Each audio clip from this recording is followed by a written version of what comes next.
Kapidongski TV. Totoong nangyari sa pag-ayaw ng Lolo M ni Erica na hindi na e-vlog si Erica. Maligayang pagbabalik muli mga idol sa aking munting channel ang Bisayang taga Davao Kapidongski TV. Shoutout po sa lahat ng solid Erica supporters. Mag-iingat po kayo palagi sa araw-araw mga idol. Panibagong araw, panibagong video reaction ulit tayo mga idol. Ito na nga, ayon sa isang grew up na supporters ni Erica, ito raw ang dahilan ng lolo ni Erica na ayaw na epa-vlog ang apo. Paalala lang sa mga manunood, hindi ito galing sa aking sariling opinion kundi galing ito sa admin ng solid Erica supporters at ang pangalan ng admin ay si Anton A. Ergo. Ito ang totoo na nangyari, walang labis walang kulang. Nagpunta daw doon si Robin yung Bombay na tinulungan ni KR. Inutusan daw ni Rab para e-vlog si Erica, kaya hindi daw pumayag si Lolo Miguel. Dahil nga naman bakit pa e-vlog na meron naman na pera galing sa sponsors. 500k sa kay Sir J.A., tapos 100k sa ibang sponsors at kay Rab 500k yun naman nabanggit niya sa vlog. Lagi din niya binabanggit yun. Kasi budget na ng pabahay yun pag meron biniblog, at isa pa dahil sa kumita din naman ang kanilang vlogs kay Erica, 32 or 33 times na ibinalag nila si Akay. Ang sabi daw ni Robin na para daw pandagdag ang kikitain sa vlog na yun daw ang bilin ni Rab kay Robin. At pag hindi daw magpa-vlog walang bahay, yun daw sinabi ni Robin sa lolo ni Akay. Dahil kulang pa nga daw ang pera para sa pabahay ni Erica. Sinabi naman din nila na ang kulang magbibigay si Sir J.A. diba? Bakit pa kailangan na e-vlog pa para pandagdag kita?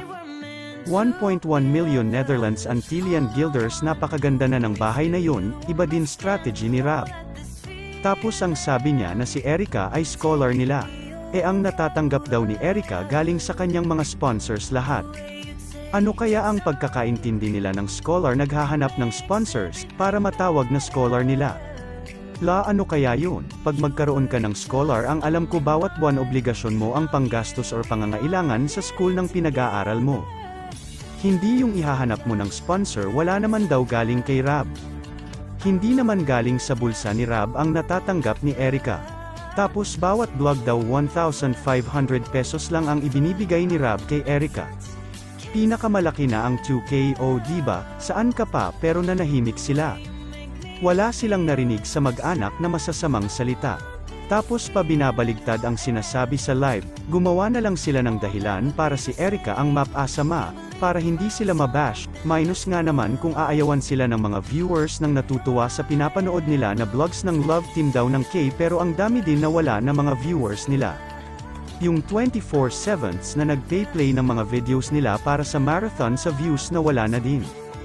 Isa na ako doon, yun ang dahilan kung bakit umayaw na si Lolo M na i-vlog pa si Erica, at minsan pa daw sinundo si Erica ng 6:30 AM na kapag vlog tanghali na dahil nag-antay pa sila sa boss Rab nila dahil tulog pa nga daw. Muntikan pa daw malate sa school si Erica, yun ang totoong dahilan nila. Nakaramdam siguro si Lolo M na ginagawang puhunan ang pagpapalabas ng love team na yun na ang main content nila. At hindi pa talaga napabahayan si Erica. Saan ang bayad sa kanyang pinagpaguran? Talent fee na lang sana, pero huwag ka, nakabili sila ng bagong van na 2. Ano sa palagay nyo guys? Kayo mga idol, naniniwala ba kayo sa sinabi ng admin ng solid Erica supporters? Comment down below at ating pag-usapan. Hanggang dito na lang muli ang inyong lingkod. Hanggang sa muli ang Ginoo na Iban Kaya Puntanan. I love you all.